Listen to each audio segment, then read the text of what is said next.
Je vous le disais tantôt, c'est ce lundi que s'est ouvert la rencontre d'évaluation du processus électoral en RDC, des assises qui se tiennent à Kananga. Et au cours de cette première journée, 4 commissions ont été mises en place. Les participants sont donc repartis dans les commissions suivantes. Questions juridiques et opérationnelles, budget et financement du processus électoral, logistique des opérations et enfin, commission politico-administrative et sécuritaire. À noter tout de même que chaque commission sera dirigée par un membre du bureau de la CENI. La capitale du Kasaï central va concentrer l'attention du pays, car ici seront prises d'importantes décisions qui vont engager la nation tout entière dans la suite à donner au processus électoral.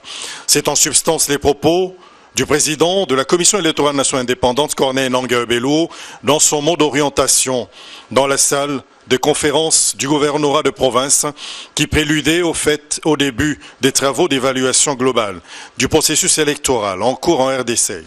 Nous allons plus ou moins présenter aux uns et aux autres d'où nous sommes partis et où nous sommes aujourd'hui. Dès là, nous allons tracer la feuille de route qui va nous amener au scrutin, conformément à l'accord.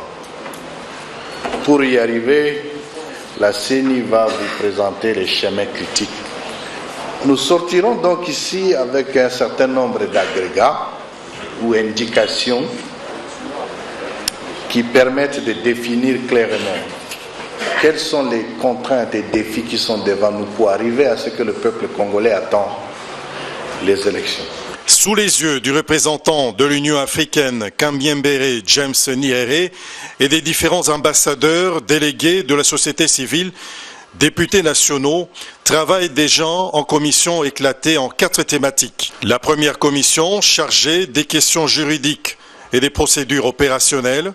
La seconde liée au budget et au financement du processus électoral. Ces 2 premières commissions étant basées au gouvernorat des provinces. La troisième traitera de la question logistique des opérations basées à la maison du barreau de Kananga.